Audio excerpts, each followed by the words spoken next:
teman-teman, perkenalkan nama saya Elizabeth Patian, NPM 12121120055. Saya dari kelas A.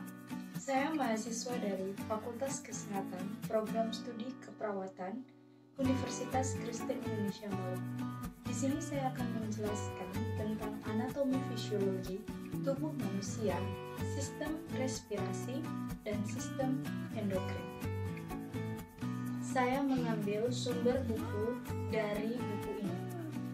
Anatomi fisiologi. Buku ini yang membantu saya untuk menjelaskan anatomi fisiologi tubuh manusia, sistem respirasi, dan sistem endokrin.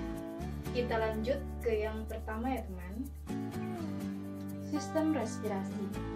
Respirasi adalah suatu peristiwa ketika tubuh kekurangan oksigen O2 dan O2 yang dari luar tubuh dihirup, bisa disebut juga inspirasi melalui organ pernapasan. Sistem respirasi berperan untuk menukar udara ke permukaan dalam paru-paru. Jadi, sistem respirasi adalah sistem pernapasan. Nah, di sini saya sudah menyiapkan gambar dari sistem respirasi atau sistem pernapasan tubuh manusia. Mari kita bisa lihat di sini sistem respirasi. Sistem respirasi terdiri dari beberapa organ yang membantu sistem respirasi atau sistem pernapasan itu terjadi. Yang pertama ada rongga hidung, ada rongga mulut, ada laring, trachea, bronkus, tulang rusuk, bronchiolus, alveolus, dan yang terakhir diafragma. Nah, selain saya menyebutkan organ-organ dari sistem respirasi, saya akan menjelaskan fungsi-fungsi dari sistem respirasi yang terdiri dari beberapa organ-organ tersebut, teman-teman. Nah, kita lihat gambar berikut supaya mudah jelas dan simak baik-baik fungsi dari sistem respirasi dari beberapa organ tersebut ya teman. Yang pertama adalah rongga hidung. Di dalam rongga hidung terletak selaput lendir dan bulu hidung. Bagian rongga hidung tersusun oleh tulang tengkorak. Rongga hidung merupakan tempat keluar masuknya udara, kelembapan suhu, tekanan udara, tempat penyaringan udara oleh bulu-bulu hidung, dan sebagai indera pencium atau pembau. Yang kedua yaitu rongga mulut. Rongga mulut merupakan suatu rongga terbuka tempat masuknya makanan dan air.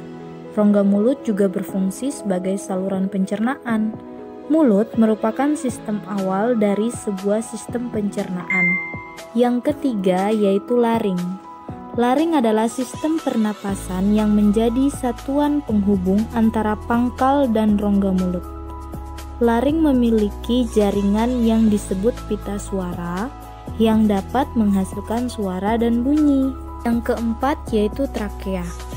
Trakea umumnya disebut kerongkongan.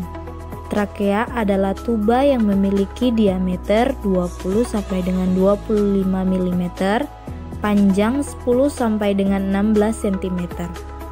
Trakea berbentuk tabung memanjang yang tersusun arus 20 tulang rawan, berbentuk cincin yang kuat tapi fleksibel.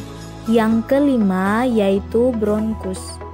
Bronkus adalah kaliber jalan udara pada sistem pernapasan yang membawa udara ke paru-paru. Selanjutnya yang keenam. Yang keenam yaitu tulang rusuk.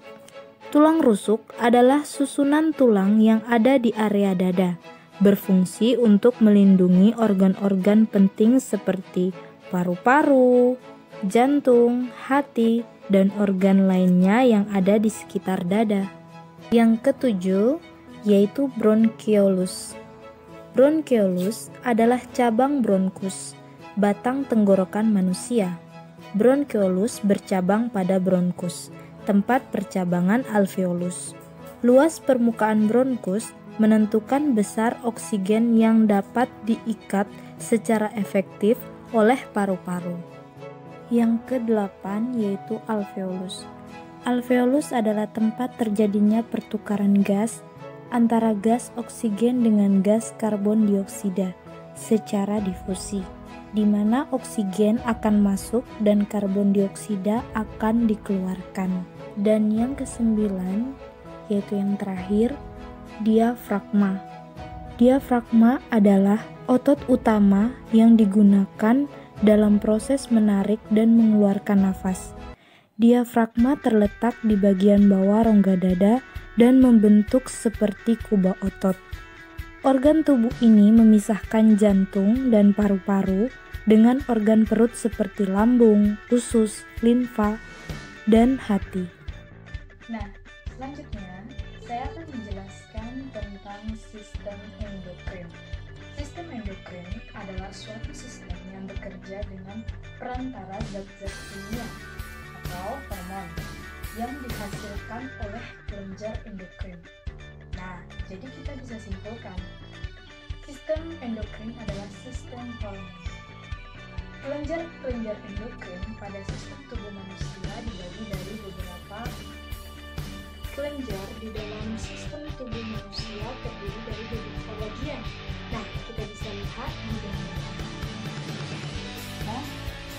Sistem tubuh atau kelenjar tubuh dari wanita, sedangkan yang di sebelah kiri adalah sistem tubuh kelenjar dari pria. Yang wanita yang pertama terdiri dari paratiroid, pankreas, dan ovarium. Sedangkan di pria yaitu pituitari, tiroid, adrenal, dan testis. Nah, selanjutnya saya akan menjelaskan fungsi-fungsi dari kelenjar-kelenjar tersebut. Kita akan lihat gambar yang lebih jelasnya lagi dan simak beberapa fungsi-fungsi dari kelenjar tersebut ya teman. Yang pertama, pituitari. Kelenjar hipofisis atau pituitari menghasilkan hormon berdasarkan rangsangan yang datang dari hipotalamus. Contohnya hormon yang dihasilkan oleh kelenjar hipofisis adalah hormon pertumbuhan, gonadotropin, tiretropin atau TSH, ACTH, prolaktin, dan MSH. Yang kedua yaitu tiroid. Kelenjar tiroid terletak di daerah leher, di bagian depan kerongkongan. Kelenjar tiroid menghasilkan hormon tiroksin, triodotironin. Kedua hormon ini bekerja sama mengatur metabolisme organik, mengatur pertumbuhan dan perkembangan, serta mengatur aktivitas saraf. Yang ketiga yaitu paratiroid. Kelenjar paratiroid terletak di kelenjar tiroid. Kelenjar ini menghasilkan hormon paratiroid HPT. Hormon paratiroid berfungsi menjaga stabilitas kadar kalsium dan fosfat di dalam darah. Yang keempat yaitu adrenal. Kelenjar adrenal atau anak ginjal terletak menempel di bagian atas ginjal. Tampak seperti organ tambahan pada ginjal sehingga disebut adrenal. Yang kelima yaitu pankreas. Kelenjar ini memiliki fungsi ganda. Selain menghasilkan enzim pencernaan, pankreas juga menghasilkan hormon insulin dan glukagon yang mengatur kadar glukosa dalam darah. Yang keenam yaitu testis. Testis kelenjar reproduksi pria. Testis menghasilkan spermatoid dan hormon testosteron. Pembentukan spermatozoid dirangsang oleh FSH dan pembentukan hormon testosteron dirangsang oleh LH. Hormon testosteron menyebabkan timbulnya ciri-ciri kelamin sekunder pada laki-laki. Yang ketujuh dan yang terakhir adalah ovarium. Ovarium yaitu kelenjar reproduksi pada wanita. Ovarium menghasilkan hormon estrogen dan progesteron. Aktivitas ovarium ini berlangsung pada saat anak perempuan beranjak remaja atau pada masa menstruasi.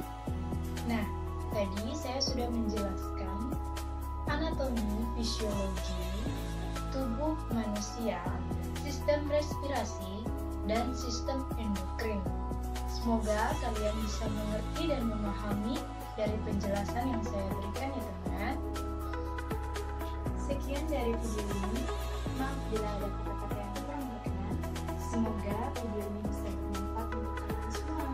Terima kasih. Jangan lupa like, subscribe, share, dan komen. Salam sehat.